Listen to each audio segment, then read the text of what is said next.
नारायण नारायणं नमस्कृत्य नरं चैव नरोत्तमं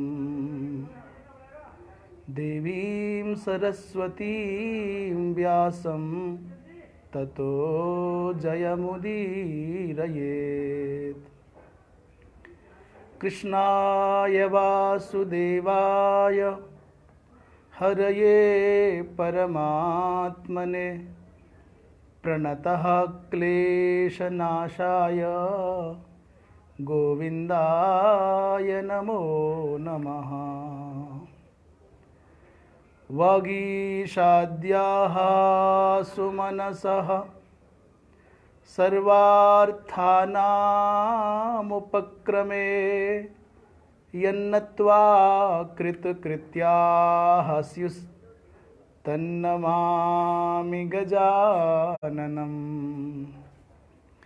वागीशायस्य वदने लक्ष्मीर्यस्य च वक्षसि यस्यास्ते हृदये संवित् तन्नृसिंहमहं भजे।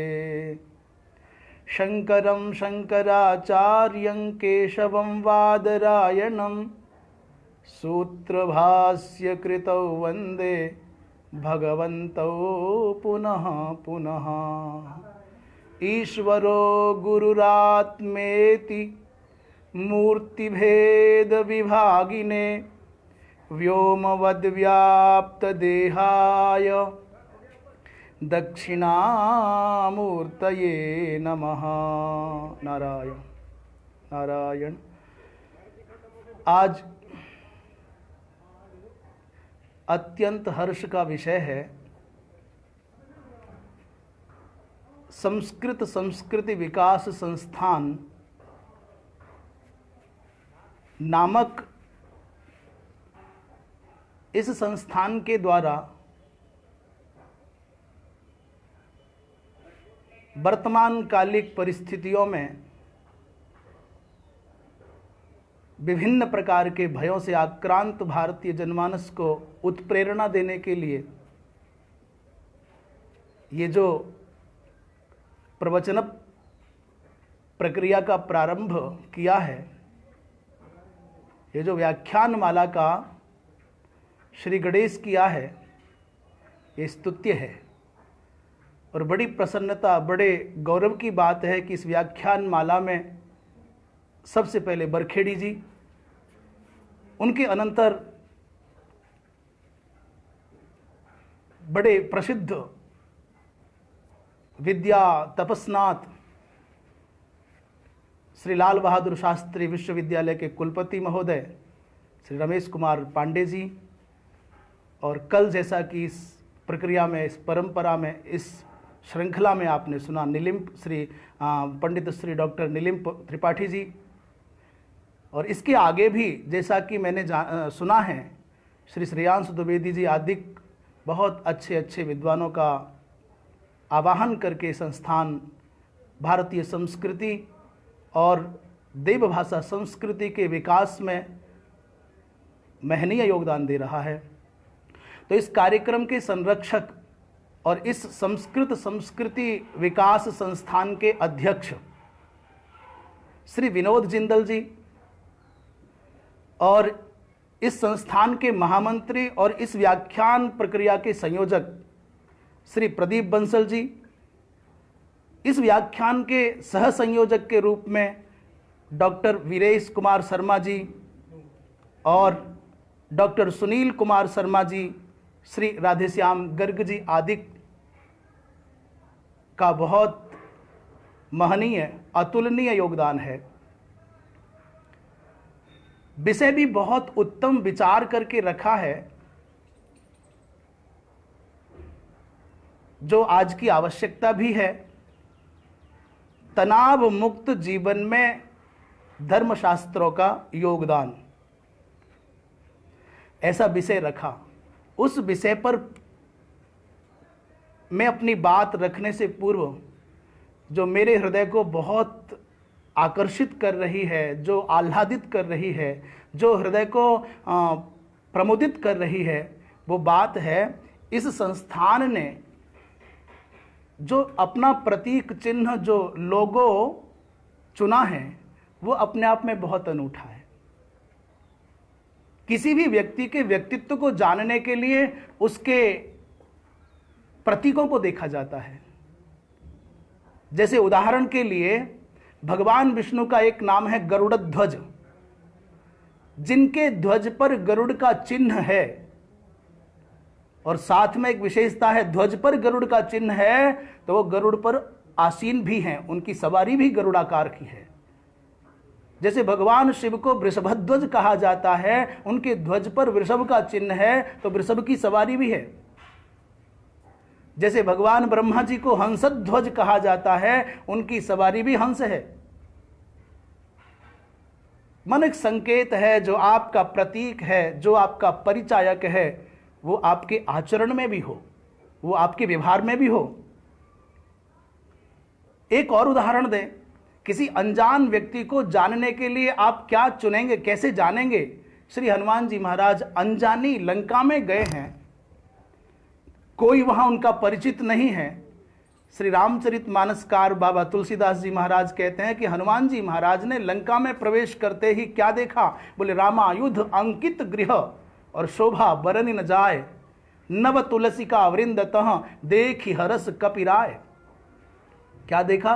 बोले एक भव्य भवन पर, एक दिव्य भवन पर भगवान राम के आयुधों का चिन्ह है, भगवान राम का नाम लिखा हुआ है और उससे जो व्यक्ति निकला है वो राम नाम का स्मरण कर रहा है।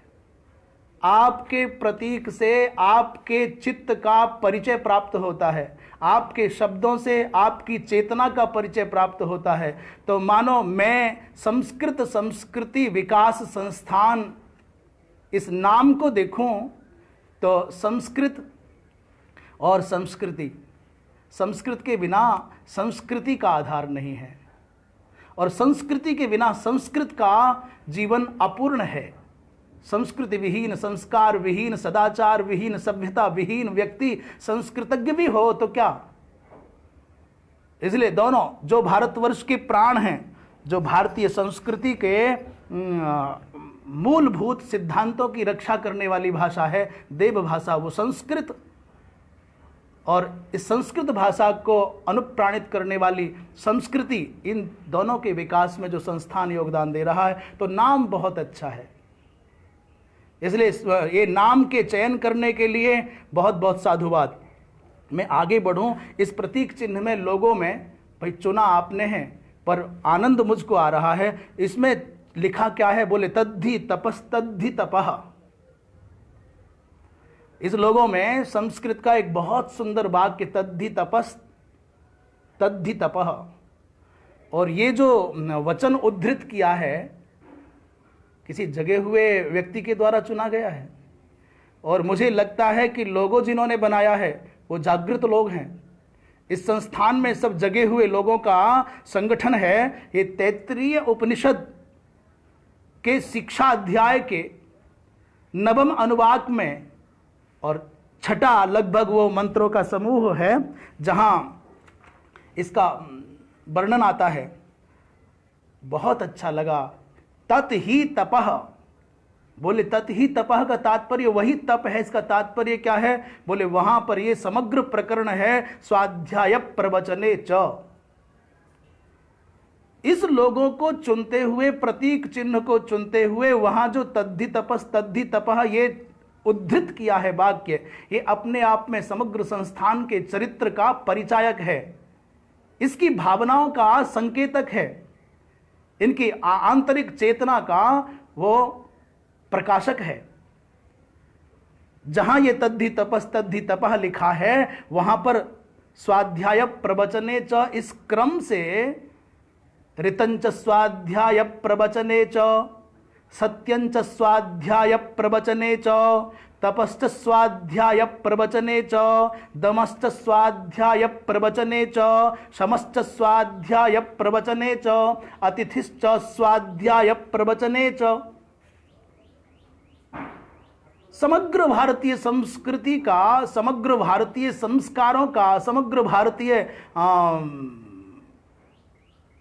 चेतना के मौलिक सिद्धांतों का निरूपण इस प्रकरण में हो गया। अर्थात वस्तुतः तप वही है जहां स्वाध्याय है, वस्तुतः तप वही है जहां प्रवचन है, वस्तुतः तप वही है जहां ऋत, सत्य, तप, दम, शम और अतिथि है, अतिथि की सेवा है।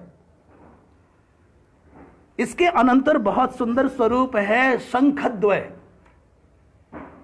आप तो देखते हैं श्वेत वर्ण के बहुत सुंदर युगल शंखों का जोड़ा है, और शंख नहीं, ऐसा लगता है देखने से जैसे दो हंसों का जोड़ा हो। दोनों के दोनों शंख ऐसा लग रहा है मानो वो भगवान कृष्ण का पांचजन्य हो एक, और एक नरावतार अर्जुन का देवदत्त नामक शंख हो। मानो एक नर का प्रतिनिधित्व करने वाला शंख और एक नारायण का प्रतिनिधित्व करने वाला शंख हो। मानो ये उभय लोक में अपनी ध्वनि के द्वारा समाज को जागृत करने के लिए गुंजित होने वाले शंख हों। उसके अनंतर ग्रंथ है, और ग्रंथ अर्थात जो समग्र ग्रंथियों का भेदन कर दे वो ग्रंथ है।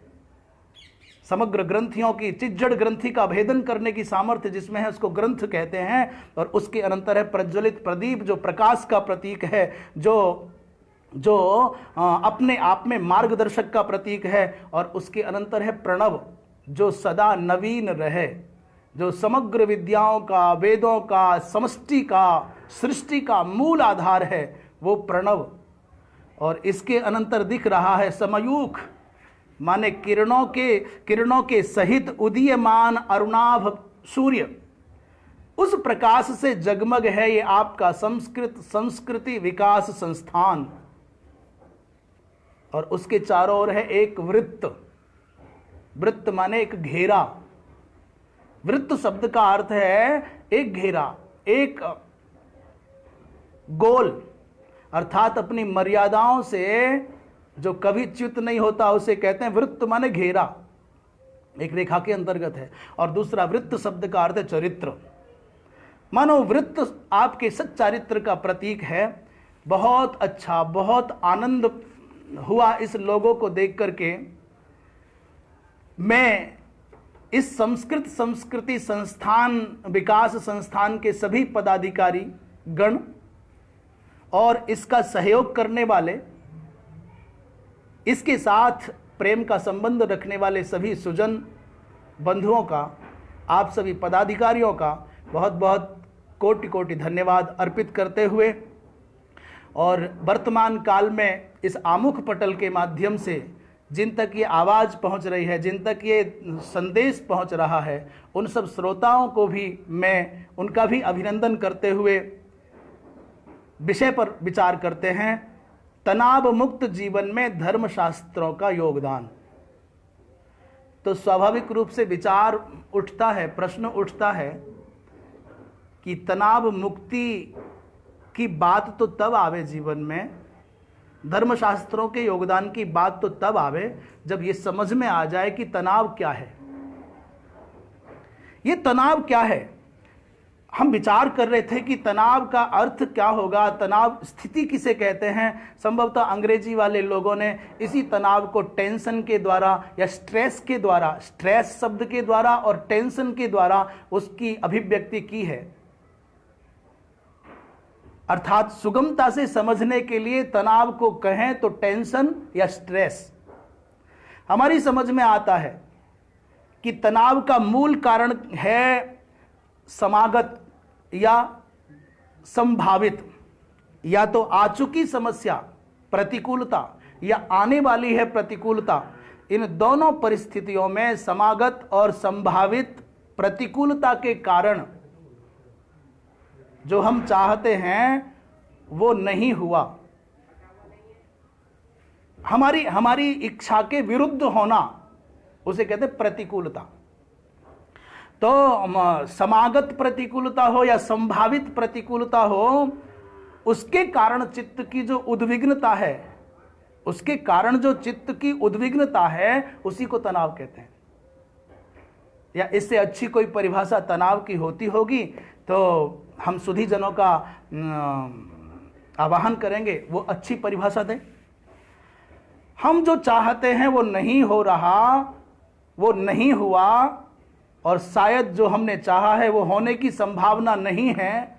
इसी कारण से व्यक्ति के चित्त में जो उद्विग्नता, जो व्यथा उत्पन्न होती है, उसी का नाम है तनाव।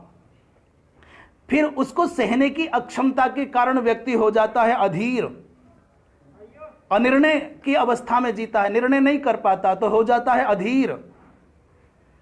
समाधान का राहित्य हो जाए, समाधान मिल नहीं रहा है, किंकर्तव्य विमूढ़ हो जाए, और भूतकाल की घटी हुई घटनाओं के कारण भय और भविष्य के चिंतन से, चिंता से डूबा हुआ व्यक्ति तनाव में आ जाता है।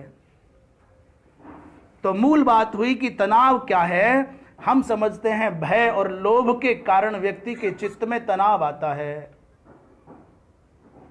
उद्विग्नता आती है, वो अस्वस्थ हो जाता है, मानसिक रूप में भी और शारीरिक रूप में भी। भय और लोभ दो कारण हैं तनाव के, अधिक तीव्र करने वाले हैं ये। और भय और लोभ संभवतः ये दो ऐसे कारक हैं, हम सुधीजनों का ध्यान आकृष्ट करना चाहेंगे। संसार में भय और लोभ ये दो ऐसे कारण हैं जिन्होंने भारतवर्ष को, जिन्होंने सत्य को, जिन्होंने सिद्धांत को, जिन्होंने शास्त्रों की मर्यादाओं को बहुत क्षति पहुंचाई है, जिन्होंने मानवता को बहुत क्षति पहुंचाई है, जिन्होंने प्रेम को, करुणा को, सत्य को बहुत चोट दी है। भय से आक्रांत व्यक्ति सत्य का समर्थक नहीं हो सकता, सत्य का संरक्षक नहीं हो सकता, सत्य का उपासक नहीं हो सकता, सत्य का आचरण नहीं कर सकता।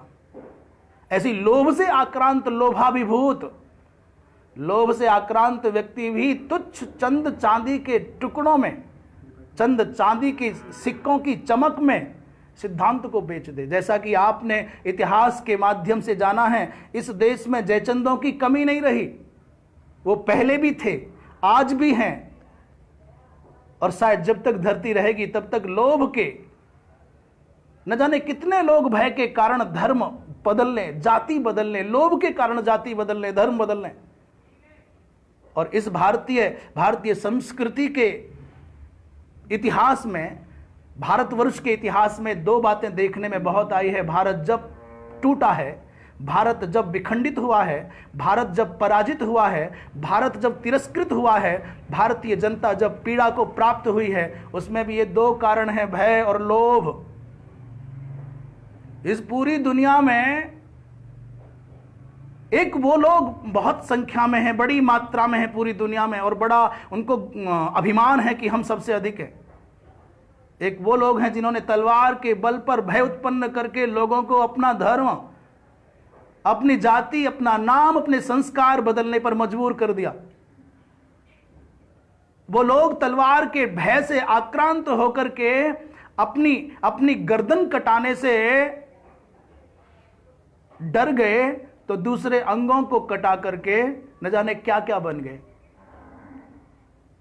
और एक दूसरा वर्ग है जिन्होंने प्रलोभन दे करके, एक दूसरा वर्ग है जिसने सहायता के बहाने से, औषधि देने, दवा देने के बहाने से, वस्त्र देने के बहाने से, छोटे घर बनाने के बहाने से आपके नाम बदल दिए, आपकी जातियां बदल दी, आपके चिंतन को बदल दिया। तो कुछ लोग भय के द्वारा लोगों को अपने मत में लाने का प्रयत्न करते रहे बहुत काल से, और कुछ लोग लोभ के द्वारा लोगों को बदलने का प्रयत्न करते रहे बहुत काल से। मैं संकेत में सब कह रहा हूं, आप भी समझ रहे हैं, पूरी दुनिया जानती है। दो समुदाय जो दुनिया में आज सबसे अधिक संख्या में हैं, वो या तो भय के कारण उन लोगों ने दुनिया को अपने साथ किया है, अथवा लोभ के कारण अपने साथ किया है।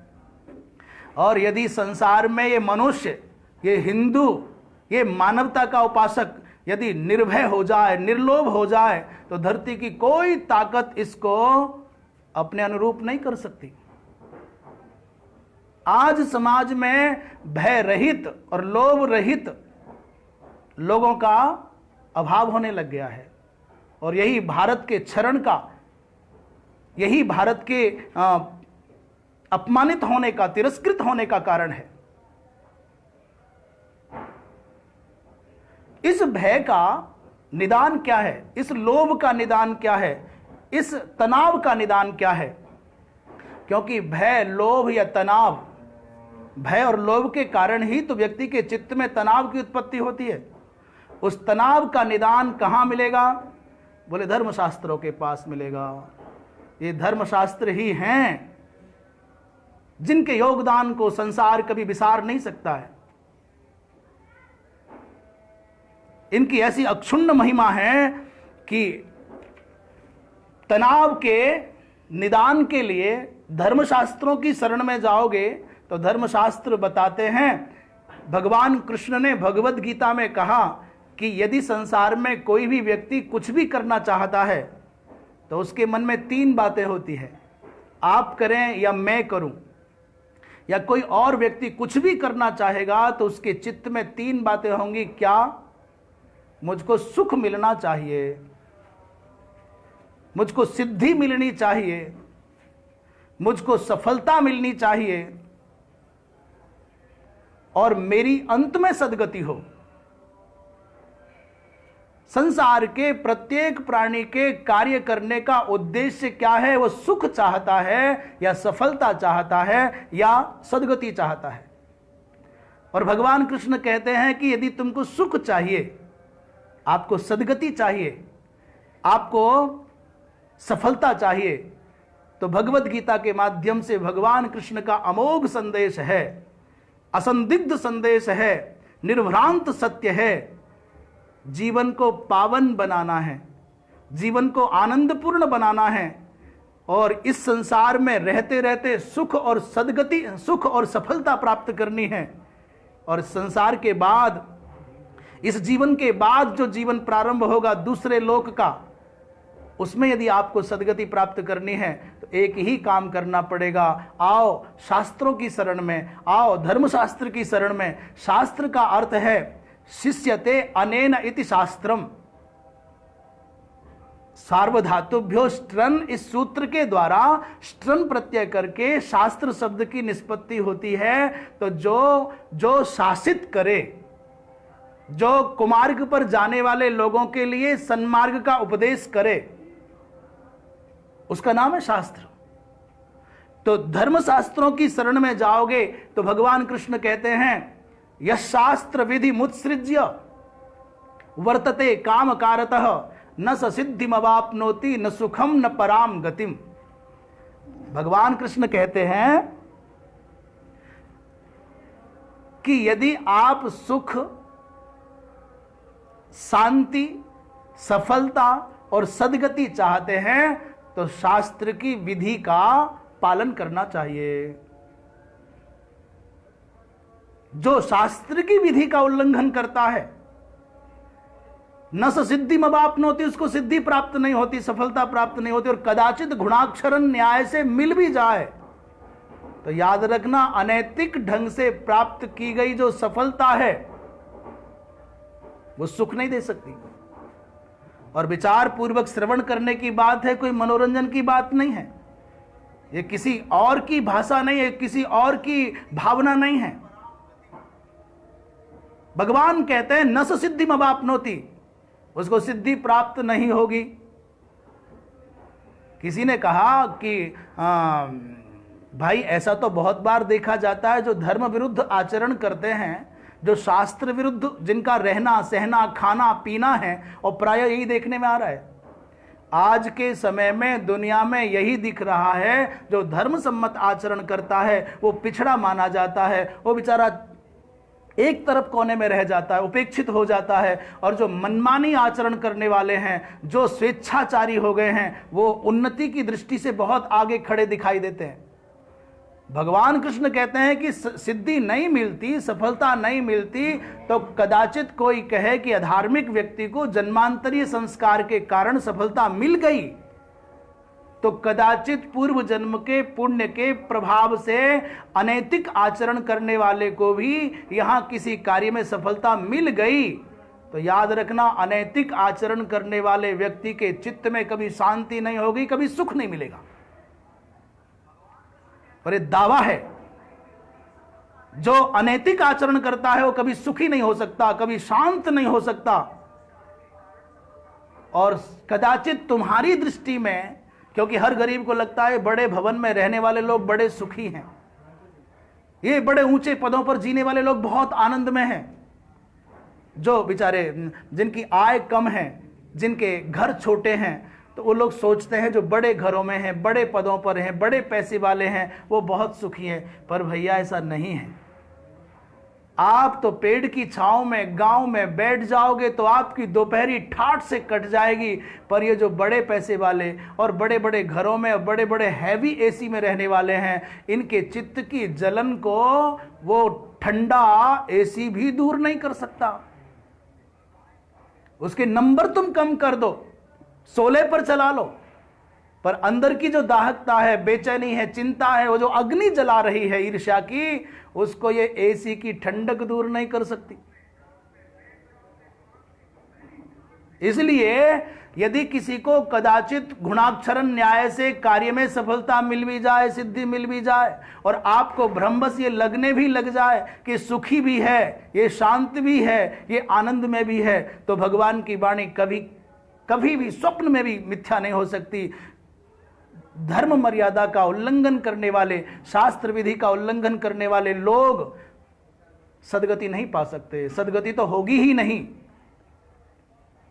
तो धर्मशास्त्र के माध्यम से भगवान कृष्ण की वाणी है, शास्त्र की विधि का आचरण करेंगे, पालन करेंगे, तो हमारे जीवन में सफलता भी आएगी, हमारे जीवन में सुख भी आएगा, और हमको इस लोक के बाद सदगति भी प्राप्त होगी।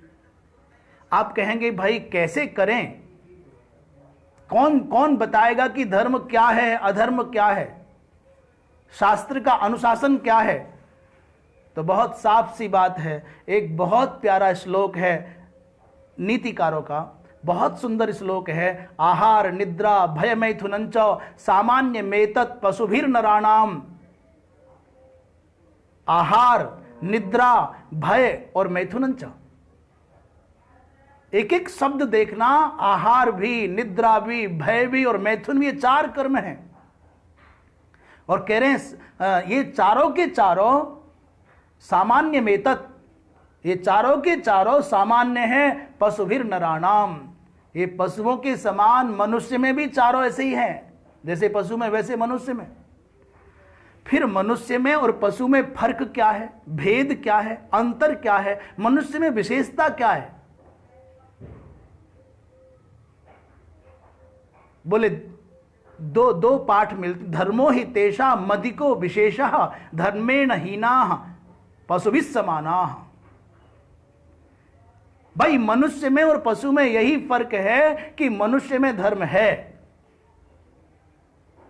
पशु में धर्म नहीं है, पक्षी में धर्म नहीं है, मनुष्य के अतिरिक्त किसी और जीव में धर्म नहीं है। धर्मेण हीनाः, जो धर्म से रहित है वो 2 पैर वाला पशु ही है, वो पशु के समान है। दूसरा पाठ मिलता है कि ज्ञानम ही तेषाम अधिकम विशेषम ज्ञानेन हीनाः पशुभिः समानाः। जिसमें ज्ञान है वो मनुष्य है, और जिसमें ज्ञान नहीं है वो पशु है। ज्ञान और धर्म दोनों अलग नहीं है। ज्ञान और धर्म दोनों को अलग करके मत देखना। सत्यम ज्ञानम अनंतम ब्रह्म, जो सत्य है वो ज्ञान है, वही अनंत है, वही ब्रह्म है।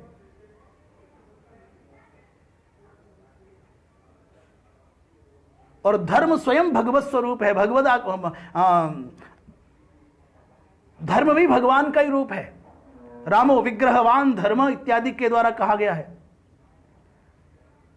इसलिए तो कौन सा ज्ञान मनुष्य को पशुओं से अलग करता है? कैसे पता चले कि ये मनुष्य है, ये पशु है? हमारे धर्मशास्त्रों के माध्यम से ये जाना है कि जो व्यक्ति ये जानता है आहार के विषय में कि क्या खाना है, कब खाना है, कैसे खाना है, कहाँ खाना है, वो मनुष्य है। और क्या खाना है, कब खाना है, कैसे खाना है, कहाँ खाना है, जिसको ये ज्ञान नहीं है वो पशु है। समझ में आया? जो ये जानता है कि मैं क्या खाऊं क्या न खाऊं, मैं कब खाऊं कब न खाऊं, मैं कहां खाऊं कहां न खाऊं, और चौथा बोले कैसे खाऊं कैसे ना खाऊं। जिसको ये प्रश्न ज्ञात हैं और जिसको इन प्रश्नों का उत्तर ज्ञात है वही मनुष्य है, और जिसको ये ज्ञान नहीं है वो भले ही 2 पैर वाला क्यों ना हो, परंतु उसी में उसका परिगणन होगा। पशु को नहीं पता है कि क्या खाना है, कब खाना है, कैसे खाना है, कहां खाना है, और ये भी पता नहीं क्यों खाना है। पर मनुष्य को पता है क्या खाना है, क्यों खाना है, कैसे खाना है, कहां खाना है, कब खाना है, और यह भी पता है क्यों खाना है। अत्र आहारार्थम कर्म कुर्याद अनिंद्यम, आहार के लिए अनिंद्य कर्म करो। तो पूछा आहार क्यों करें? बोले जीवन धारण करने के लिए ही आहार करना चाहिए। पूछा जीवन क्यों धारण करें? बोले जीवन इसलिए धारण करना है कि तत्व जिज्ञासा हो जाए। बोले तत्व जिज्ञासा क्यों आवश्यक है? बोले जेन भूयो न जन्म, जिससे कि फिर दोबारा माता की इस उदर दरी में, मां के गर्भ में ना आना पड़े। पुनरपि जननम पुनरपि मरणम का एक चक्र कट जाए। अत्र आहारार्थम कर्म कुर्यात अनिंद्यम, अपनी जीविका के लिए, जीवन को चलाने के लिए आहार की आवश्यकता है, और वो अनिंद्य कर्म से जीविका चलनी चाहिए। वो भोजन जो हम कर रहे हैं वो निंदित कर्म के द्वारा प्राप्त ना हो, वो अन्याय के द्वारा प्राप्त ना हो, वो अनीति के द्वारा प्राप्त ना हो, वो छल करके, ठग करके, झूठ बोल करके ना लाया गया हो। आप ध्यान रखना, झूठ से जो धन आएगा, अन्याय से, अत्याचार से जो धन आएगा, बेईमानी का जो पैसा आएगा, वो आपके घर की शांति को खाएगा, आपके घर के सुख को खाएगा, आपके बच्चों की, आपकी संतति की संस्कृति को खाएगा। अपनी संतानों को संपत्ति देने के सपने देखता है हिंदू समाज। मैं कहता हूं अपनी संतानों को संपत्ति मत दो, अपनी संतानों को संस्कृति सिखाओ, अपनी संतानों को सन्मति दो। अपनी संतानों को रोटी देने की लालसा में और मकान बना के देना है, ये देना, हिंदू पागल हो गया है। उसको ये नहीं सिखाता है कि तू वीर बन, योद्धा बन, अपने पुरुषार्थ से रोटी कमाना सीख। दीन बनाना है रोटी खिलाना, और उसको दबंग बनाना है रोटी कमाना सिखाना। दूसरे के आश्रित रह करके रोटी खाने वाला दूसरों का क्या भला करेगा? पर जो खुद दूसरों को खिला करके खाएगा वो जीवन भर स्वाभिमान से जिएगा। इसलिए जैसे अब प्रश्न बना क्या खाएं, तो कितने सारे धर्मशास्त्रों ने संकेत दिए हैं कि झूठा नहीं खाना है, ये होटल आदिक में नहीं खाना है, प्याज लहसुन से संयुक्त भोजन नहीं करना है, सूर्यास्त और सूर्य उदय के समय नहीं खाना है, सूतक में नहीं खाना है, अपवित्र स्थान पर नहीं खाना है, रात्रि के 12 बजे नहीं खाना है, बिना स्नान किए नहीं खाना है, शमशान में चौराहे पर नहीं खाना है। क्या खाएं? बोले भगवत गीता के माध्यम से उत्तर मिलता है, जो मधुर है, जो स्वादिष्ट है, जो पवित्र है, जो भगवान को भोग लगाया गया है। तुम ही निवेदित भोजन करी, भोजन करो तो भगवान को निवेदित करके भोजन करना चाहिए।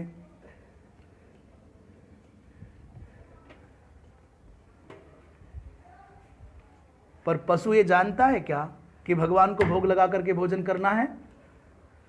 खड़े खड़े नहीं खाना चाहिए। पर आपने धरती पर मनुष्य को कैसे भोजन करना है? बोले बैठ जाए, आसन पर बैठे, पालती मार करके सुखासन में बैठे, और महाराज भगवान को भोग लगा करके वो प्रसादी पावे। आपने कभी किसी पशु को बैठे बैठे खाते हुए देखा है क्या? दुनिया के किसी भी जानवर को, किसी भी पशु को आपने बैठे बैठे खाते हुए देखा है क्या? नहीं ना। इसका मतलब यह हुआ जो खड़े होकर के भोजन करता है वो मनुष्य नहीं। क्या होता है बताओ? जो खड़े खड़े भोजन करे, जो जूता पहन करके भोजन करे, जो बिना हाथ धोए भोजन करे, और जो झूठा भोजन लेकर के भागता भागता भोजन करे, वो मनुष्य क्या? मनुष्य ऐसा नहीं कर सकता। इसलिए धर्मशास्त्र बताएंगे कि क्या करें क्या न करें। आहार, दूसरा निद्रा।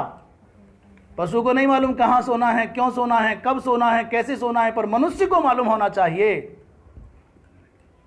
इसलिए आपके शास्त्र, धर्मशास्त्र बताते हैं कैसे सोना है, ये लिखा है। हमारे अपने बच्चों को इसका ज्ञान होना चाहिए, हमारे घर के सब लोगों को जानकारी होनी चाहिए कि सोना भी एक विज्ञान है, सोना भी एक शास्त्र की आज्ञा का पालन है। जहां कहीं भी जैसे कैसे भी सोना ठीक नहीं है। पहली बात साफ साफ है, ये लिखा है कि जो व्यक्ति नित्य पूर्व दिशा की ओर पैर करके सोता है, उसके चित्त में हमेशा बेचैनी रहेगी, वो कभी चैन में नहीं रहेगा। पूर्वेतु प्रबला चिंता। जिस व्यक्ति ने पूर्व दिशा की ओर पैर करके सोए, जिधर सूरज निकलता है उसको पूर्व कहते हैं, उसको अंग्रेजी में ईस्ट कहते हैं। जो पूर्व दिशा की ओर पैर करके सोता है, पश्चिम की ओर सर करके सोता है, वो कभी भी निश्चिंत नहीं हो सकता, वो कभी भी निर्भय नहीं हो सकता, वो कभी भी तनाव मुक्त नहीं हो सकता। आप, मेरा दावा है, करके देख लो। और जो लोग दक्षिण की दिशा की ओर पैर करके सोते हैं, पैर दक्षिण की ओर हैं और सर उत्तर की ओर है, ऐसे लोग कभी भी स्वस्थ नहीं रह सकते। दक्षिणे मरणम ध्रुवम। धर्मशास्त्र ने कहा कि दक्षिण दिशा की ओर आपने पैर करके शयन किया तो आपकी आयु क्षीण होने लग जाएगी। तनाव मुक्त होना है तो पूर्व दिशा की ओर सर होना चाहिए, पश्चिम की ओर पैर होना चाहिए। निरोगी होना है, निर्भय होना है। आप कांति ओज के साथ जीना चाहते हो, आपके भाल मंडल पर आभा प्रभा कांति हो, आप स्वाभिमानी बनकर के जीना चाहते हैं, तो आपको दक्षिण दिशा की ओर सर करना होगा, उत्तर की ओर पैर करने होंगे। तो कब सोना है? बोले सूर्योदय और सूर्यास्त के समय नहीं सोना है, दिवस में शयन नहीं करना है, ब्रह्म मुहूर्त में सूर्योदय से 1 घंटा पहले के समय में नहीं सोना है। जो व्यक्ति ब्रह्म मुहूर्त में शयन करता है उसके समग्र पुण्य नष्ट हो जाते हैं। ब्राह्मे मुहूर्ते तो या निद्रा सा पुण्यक्षय कारिणी। ये दुर्भाग्य इस देश का, हर आदमी बेचैन क्यों है, परेशान क्यों है, ये कारण क्या है? आप याद रखना, हमारे जीवन में जो बहुत तनाव है उसका कारण है हम धर्म से विमुख हो गए, शास्त्रों से विमुख हो गए। इसलिए हमने क्या किया? मनमानी करना शुरू कर दिया। रात भर जगेंगे, सवेरे सोएंगे, इसलिए चेहरे पर कांति नहीं। युवा जवान है, किशोर अवस्था के बालक हैं, लड़की लड़के पर चेहरे पर चमक नहीं है तो ब्यूटी पार्लर, फिर वो नए नए प्रकार के क्या क्या लगाते हैं और उसे चमक ढूंढ बाहर से लाते हैं। जो तुम्हारा स्वाभाविक प्रातः काल की पवित्र वायु चलती है, भगवान सूर्य की वो देदीप्यमान अरुणिम आभा से संपन्न किरणें होती हैं, वो हमको निरोगी बनाती हैं। वो वायु का सेवन हमको स्वस्थ बनाता है, हमारा मुख कमल जगमग होने लग जाता है। तनाव मुक्त होने के लिए तो कहाँ सोवें? शमशान में नहीं सोना, चौराहे पर नहीं सोना है, खंडहर में नहीं सोना है, मंदिर के गर्भगृह में नहीं सोना है। कहां सोवें, कहां नहीं सोवें, और कैसे बता दिया कि किधर की ओर पैर करना, किधर की ओर सर करना है, कब सोवें कब न सोवें, यह भी बता दिया। इसलिए आहार, निद्रा, भय और मैथुन आदि का अपने आप परिगणन कर लेना। क्यों डरें, कहां डरें, कैसे डरें और क्यों न डरें, कब न डरें, क्यों डर रहा है मनुष्य? पता है क्या बोलता है? अरे मर गए भगवान, बहुत थोड़ी ठंडी हो जाए, हो ठंडी है, मर गए। थोड़ी गर्मी हो जाए, हाँ बहुत गर्मी है, मर गए। ये बेचारा मरने में ही जी रहा है, ये बेचारा भय में ही जी रहा है। इसके तो हाथ तो छाती में, हे भगवान कुछ बुरा ना हो जाए। क्या है तुम्हारे पास ऐसा जिसके खो जाने पर तुम नष्ट हो जाओगे? और क्या है दुनिया के पास में जो तुमको मिल जाएगा तो तुम समग्र हो जाओगे, पूर्ण हो जाओगे? याद रखना, जिस शरीर की सुरक्षा में आप जमीन आसमान एक करते हो, वो शरीर तो आपके हाथ से ऐसा ही निकल रहा है जैसे मुट्ठी से बालू निकल जाती है। कितना मेहनत कर लो, इसको बूढ़ा होना ही होना है। उम्र को कितना भी कम दिखाने की कोशिश करो, इसको क्षीण होना ही होना है। ये सुंदरता टिकाऊ नहीं है, ये संपत्ति टिकाऊ नहीं है, ये संसार टिकाऊ नहीं है, ये सम्मान टिकाऊ नहीं है, ये शरीर टिकाऊ नहीं है, तो फिर किसके लिए जोर मार रहे हो? एक ना एक दिन तो छूटना ही है। कल छूटता हो तो आज छूट जाए। मैं दुनिया में कोई पहला व्यक्ति हूं जो पराजित हो गया हूं? मैं दुनिया का पहला इंसान हूं कि जो असफल हो गया हूं? मैं कोई दुनिया का पहला व्यक्ति हूं या पहली बार मेरे जीवन में ऐसा हो रहा है कि मेरा तिरस्कार हो गया, मैं हार गया, मेरा अपमान हो गया? इन चीजों में नहीं अटकना चाहिए। भय किस बात का?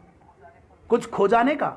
कोई व्यक्ति चला जाएगा, कोई वस्तु चली जाएगी, कोई स्थान चला जाएगा। व्यक्ति, वस्तु और स्थान में राग करोगे तो आपको भयभीत होना पड़ेगा, और व्यक्ति, वस्तु, स्थान से आपका राग नहीं रहेगा, आप निर्भय होकर के जिएंगे। जो मिला है वो छूटेगा।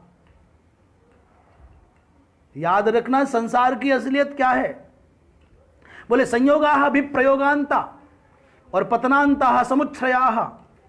जितने भी संसार के संयोग हैं सब विलग होने के लिए हैं, विरह के लिए हैं, बिछुड़ने के लिए हैं। जो मिला है वो बिछड़ेगा, और जो ऊपर चढ़ा है उसको नीचे गिरना पड़ेगा। पतनान्ताः समुच्छ्रयाः। और जिसका जन्म हुआ है उसको मरना ही पड़ेगा। जिसने संग्रह किया है उसका भी दिन में सोना ही नहीं चाहिए। किसी ने प्रश्न किया है दोपहर में सो सकते हैं? ग्रीष्म ऋतु में आयुर्वेद के सिद्धांत के अनुसार मध्याह्न में विश्राम की अनुमति है, परंतु आयुर्वेद के अनुसार, धर्मशास्त्र के अनुसार नहीं। याद रखना, एक बात और कह दें, दो बातें हैं। धर्मशास्त्र अलग बात करता है, आयुर्वेद अलग बात करता है। आयुर्वेद आपको आपके शरीर की रक्षा के लिए कुछ अनुचित भी करने की बात कहेगा। वह आवश्यकता पड़ी तो मत्स्य का तेल बताएगा, प्याज लहसुन भी बताएगा। धर्मशास्त्र मना कर देगा, ये जीवन रहे तो रहे, जावे तो जावे, परंतु किसी निषिद्ध पदार्थ का सेवन नहीं करना। इसलिए शास्त्रकारों ने कहा भक्षिते भी लहसुने मां प्रशमितो व्याधि। तो क्या होगा? वैद्य जी ने कहा कि लहसुन खाना पड़ेगा, ठीक हो जाओगे। तो जो धर्मनिष्ठ रोगी था उसने कहा साहब लहसुन खा भी लिया, प्याज खा भी लिया, तो और बीमारी नहीं गई तो क्या होगा? तो कोई दवा है तुम्हारे पास में? कोई उत्तर है? आज के कोई योगी हैं, आज के बड़े वैद्य हैं, बड़े बड़े, वो कहते हैं खाओ प्याज, खाओ लहसुन, ना गर्मी लगेगी और ना बीमारी होगी, ना बूढ़े होगे। अरे भले आदमी, इस संसार में कुछ ऐसा है जो शाश्वत रह जाए? इसलिए धर्मशास्त्र ने निषेध किया है कि दिवस की निद्रा व्रतभंग करती है। हां, रोगी के लिए, बच्चे के लिए और बूढ़े के लिए कोई प्रतिबंध नहीं है। यह भी समाधान सुन लो। रोगी, बच्चा और बूढ़ा, इन तीनों पर बंधन नहीं है, पर जो रोगी नहीं है, बच्चा नहीं है, बूढ़ा नहीं है, उसके लिए नियम है। धर्मशास्त्र ने निषेध किया है, दिवस निद्रा ठीक नहीं है। तो आहार, निद्रा, भय और मैथुन, व्यक्ति को डरना जिससे चाहिए उससे नहीं डर रहा है। अधर्म से, पाप से, व्यभिचार से, चोरी से, अन्याय से डरना चाहिए, छल कपट से डरना चाहिए, पर यही चुन चुन करके कर रहा है। और मैथुनादिक का तो अपने आप कर लेना। तो भैया इस सब का धर्मशास्त्र ने कहा कि आप यदि निर्भय होकर के, तनाव रहित होकर के इस संसार में जीना चाहते हो तो धर्म सम्मत अपनी दिनचर्या बनाओ। आपका सोना, आपका जगना, आपका भोजन, आपका आहार व्यवहार, आपका भाषण, आपका वेश शास्त्र के अनुसार हो। और मैं आपसे आवाहन करता हूं, इस भारतीय संस्कृति के उपासकों से आवाहन करता हूं, ऋषि और कृषि की मर्यादा में जीने वाले भारतीयों से मैं भारतीयों का आवाहन करता हूं, आप अपने जीवन को शास्त्र की मर्यादाओं के अनुसार ढाल लीजिए। और जो व्यक्ति शास्त्र की मर्यादाओं के अनुसार जीना सीख जाता है, मुझे ऐसा लगता है, मैं सत्य कहता हूं, ये कोरोना क्या बवाल है। आज आप कहते हो सैनिटाइज कर लीजिए, हाथों को उससे धोइए, इतने बार धोइए, एक दूसरे को टच मत करिए, एक दूसरे के पास में मत बैठिए, एक दूसरे के मुंह से मुंह माने इतना मीटर दूर रहो। और हमारे ऋषियों ने, हमारे शास्त्रज्ञ मनीषियों ने, महापुरुषों ने, महात्माओं ने जब शुचिता की, पवित्रता की बात की तो उनके ऊपर इन्हीं संस्कृति के विद्वेषियों ने, भारतवर्ष के दुश्मनों ने, प्रच्छन्न शत्रुओं ने उनको छुआछूत का प्रवर्तक बता दिया। ये तो छुआछूत मानते हैं। अब जाओ ना डॉक्टरों के पास। कोरोना के भय ने शास्त्रीयता के सिद्धांतों को एक पल में आपकी नजरों के सामने सत्य सिद्ध करके दिखा दिया। इसलिए भैया, धर्म ही एकमात्र वो साधन है जो आपको निर्भय बनाता है इस संसार में भी, और धर्म वो साधन है जो आपके संग जाता है इसके बाद भी। कोई तुम्हारा संगी नहीं है, कोई तुम्हारा स्वजन नहीं है, कोई तुम्हारा माता पिता बंधु बांधव नहीं है, केवल धर्म, धर्म और धर्म। नामुत्र ही सहायार्थम पिता माता च तिष्ठतः। इस संसार में जिनको माता जी कह रहे हो, पिताजी कह रहे हो, बंधु कह रहे हो, मित्र कह रहे हो, पुत्र पत्नी कहते हो, इनके बिना मेरा मन नहीं लगता, ये मेरे बड़े सगे हैं। कहते ना, मनु जी महाराज ने कहा है, जब इस संसार को छोड़ के जाओगे, न पिता काम आएगा, न माँ काम आएगी, न पुत्र काम आएगा, न पत्नी काम आएगी, यहां का तो धन भी काम नहीं आएगा। धनानि भूमौ पशवश्च गोष्ठे, और नारी गृहद्वारी और जना श्मशाने, देहश्चितायाम परलोक मार्गे, और धर्मानुगो गच्छति जीव एकः। धर्मशास्त्रों ने कहा कि जिस पत्नी पर, पुत्र पर, मित्रों पर, संपत्ति पर, पशु पर, भवन पर तुमको बड़ा नाज है, बड़ा बड़ा तुमको गौरव आता है, जिस शरीर को तुम बहुत प्रेम करते हो, ये चलने वाला नहीं है। इनकी सीमाएं, ये साथ छोड़ देंगे। आपके साथ जाएगा तो केवल आपके द्वारा उपार्जित धर्म जाएगा। धर्मानुगो गच्छति जीव एक। और जब कोई सहायक नहीं होगा, निरालंबम अनालंबम अपाथेयम अदेशिकम और तमक कांतार मध्वाने कथमे को गमिष्यति। इस संसार से बाहर जाने की जो यात्रा है वो आश्रय रहित है। अनाश्रमम अनालंबम अपाथेयम अदेशिकम और तमक कांतार मध्वाने कथमे को गमिष्यति। राजेश पांडे जी, आयुर्वेद तो उपवेद है, वह गलत कैसे हो सकता है? एक विषय ये है जो कथाकार, अच्छा एक विषय ये है, प्रश्न कर रहे हैं भैया रुद्रांश जी कह रहे हैं कि आयुर्वेद तो उपवेद है, ये सत्य है। वहाँ आयुर्वेद को विशेष रूप से आयु की रक्षा के निमित्त कुछ नियमों का निर्धारण किया है। आपत्ति काल में आपद धर्म की सीमा में उनका वर्ण किया जा सकता है। जिसको अपनी अवस्था से बहुत नेह है, जो अपने शरीर से बहुत प्रेम करता है, हम ये नहीं कहते कि वो जीव को विवेक दिया है उचित और अनुचित का आश्रय करने के लिए। धर्मशास्त्र भी वेद ही है, वो निषेध करता है, और जिसको देह से अति प्रेम है वो उसका पालन कर लेता है, इसलिए वेद में कोई संशय नहीं है। दूसरी आप कह रहे हैं और जो कथाकार अल्लाह हू करते हैं उसके लिए भी 2 शब्द आपको कहना चाहिए। भाई विषय तो दूसरा है, पर फिर भी आपने कहा है तो मैं बड़ी विनम्रता के साथ कहूँगा, ये एक विकृति आ गई है और बहुत भारी विकृति आ गई है। ये बहुत शर्मिंदगी की, बहुत चिंता की बात है, शोक की बात है।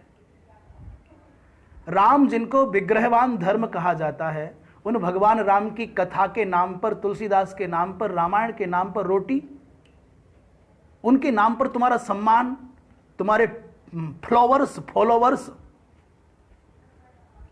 जिनको तुम फ्लावर कहते हो, फूल कहते हो, फूल ही बना रहे हो और क्या बना पाओगे? आपकी अदा है, आप चल गए हो। हर सफल व्यक्ति की हर घटना, हर क्रिया, हर चेष्टा अदा बन जाती है। पर याद रखना, भगवान कृष्ण ने भगवद गीता में कहा कि मैं कोई भी क्रिया, कोई भी कर्म इसलिए करता हूं कि मेरे पीछे की परंपरा खराब ना हो जाए। आपको भगवान ने अनुग्रह करके प्रतिभा दी, वाणी दी, विचार दी, वक्तृता दी है। आपका वक्तव्य अच्छा है, आपको व्यक्तित्व दिया है, उसका दुरुपयोग मत करो। बुद्धि का, शक्ति का, संपत्ति का, विवेक का, प्रतिभा का जो दुरुपयोग करता है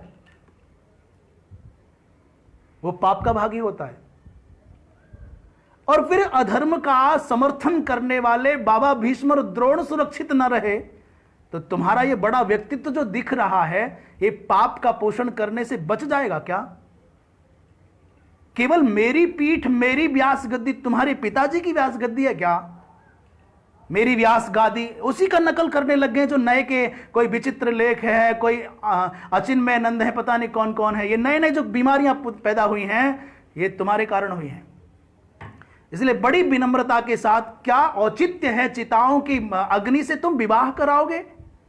धर्म से ऊपर होगे, राम से ऊपर होगे। राम ने कराया क्या? तुलसी ने कराया क्या? तुम्हारी रामचरितमानस में कहीं लिखा है क्या? इसलिए जिस राम के नाम पर रोटियां खाई, सम्मान पाया, स्थान पाया, उच्चता पाई है, महानता तुम में झलक रही है, लोग तुम्हें महान मानते हैं। क्षमा करो बाबा, अपने इस पाखंड को केवल अपने कमरे तक रखो, अपने घर तक रखो, अपने घर को संभालो, अपने गांव तक रखो। मंचों पर इस पाप को नहीं लाना चाहिए। ये भारतीय गौरव की हानि कर रहे हो। हम जैसे जो राम के उपासक हैं, जो रामचरितमानस के समर्थक हैं, जो सनातन धर्म को मानने वाले हैं, हम जैसे लोगों को दुख होता है। और क्षमा करना, मेरा कोई आपसे विरोध नहीं है, मेरा किसी से कुछ लेना देना नहीं है, आपके समर्थकों से भी कुछ मतलब नहीं है। पर भैया, एक भी हिंदू यदि अल्लाह अकबर करता है, एक भी हिंदू स्वधर्म का परित्याग करके, एक भी बेटी तुम्हारी प्रेरणाओं के कारण, वो चाहे तुम्हारे घर से जाए, तुम्हारे गांव से जाए, तुम्हारे प्रांत से जाए, या भारत के किसी कोने से जाए, या दुनिया में कहीं भी किसी भी हिंदू की एक भी बेटी तुम्हारी प्रेरणा के कारण यदि धर्मपथ से विचलित हुई, तो उसका महापाप तुमको लगेगा। भगवान कृष्ण ने कहा कि मैं पालन इसलिए करता हूं कि मेरे पीछे की परंपरा नष्ट ना हो जाए। आपको गुरुता मिली है, गौरव मिला है, सम्मान मिला है, उसको पचाओ। ये नहीं पचता है तो लोग ऐसे ही बहकते हैं साहब। इसलिए मेरी गादी, मेरी व्यास गादी, और मैं, ये जो चल गया है ना, मेरी मेरी, ये बहुत गंदा है, ये नहीं होना चाहिए। और पूरे मन से कह रहा हूं, तुमको किसी को हक नहीं है ये बात कहने की कि मेरी व्यास गादी है। मेरी व्यास गादी उसका सम्मान करती है। मैं सर्वधर्म समभाव की बात करता हूं कि करती हूं। तुम कौन हो? तुमको तो मंच पर बैठने का भी हक नहीं है, गद्दी की छोड़ो। तुम शास्त्र की दृष्टि में अपात्र थे, अपात्र हो और अपात्र ही रहोगे। दया तो इस बात की आती है, इस देश में जिनको जो नहीं कहना चाहिए वो कह रहे हैं। जिनको एक दिन आप ही कह रहे थे बहुत अच्छा, जो संदेश वाहक थे वो आज आदेश देने लग गए हैं, वो उपदेश देने लग गए हैं। तुम केवल संदेश वाहक हो सकते थे, उतने तक ही ठीक था। ये उपदेशक मत बनो, आप आदेश देने वाले मत बनो। आदेश और उपदेश तो आचार्य का हक है, और वो आचार्य कहते हैं कि मेरी बात को भी प्रमाण तब तक मत मानना जब तक कि वो शास्त्र की दृष्टि से सत्य ना हो, अनुप्राणित ना हो। यानी अस्माकम सुचरितानि तानि एव त्वया उपास्यानि नोइतराणि। तैत्रीय उपनिषद के माध्यम से आचार्य स्नातक होने वाले अपने शिष्यों को शिक्षित करके समाज की सेवा के लिए भेजते हैं, तो कहते हैं मेरे वो आचरण आपके लिए आदर्श होंगे जो शास्त्र के द्वारा अनुप्राणित हैं। जो कुछ इधर उधर हुआ है वो अनुकरणीय नहीं होगा। तो भैया आपने विषय से इधर उधर भेज दिया, तो धर्मशास्त्र ही बताएंगे क्या करें क्या न करें। और धर्मशास्त्र इसलिए बताएंगे क्योंकि धर्मशास्त्रों ने धर्म की परिभाषा करते हुए बहुत प्यारी बात कही। का सबसे पहला धर्म का क्या है? बोले धृति। धृति माने धैर्य। फिर दूसरा है क्षमा। जिसके व्यक्तित्व में धैर्य है, क्षमा है, भला वो जो धैर्यशाली है, जो क्षमाशील है, वो कैसे उद्विग्न होगा? वो कैसे तनाव में आएगा? जिसके अंदर इंद्रियों का संयम करने की क्षमता है, वो उद्विग्न और तनाव में क्यों आएगा? मैं बहुत विनम्रता के साथ में कहूं कि धृति, क्षमा, दम, स्ते, अस्ते माने चोरी न करना, बिजली की चोरी करना, वस्तुओं की चोरी करना नहीं, टैक्स की चोरी करना नहीं। धृति, क्षमा, दमोस्तेयम, शौच माने पवित्रता होनी चाहिए, इंद्रिय निग्रह होना चाहिए। धी, आपकी जो बुद्धि है, आपकी जो मेधा है, आपकी जो प्रतिभा है, वो शास्त्र के द्वारा अनुशासित हो, भगवान कृष्ण की वाणी का अनुसरण करे, शास्त्र की विधि के बाहर न जाए। विद्या आपकी वो हो जो यहां भी आपको मान दिलाए और परलोक में भी आपकी सद्गति का आधार बने।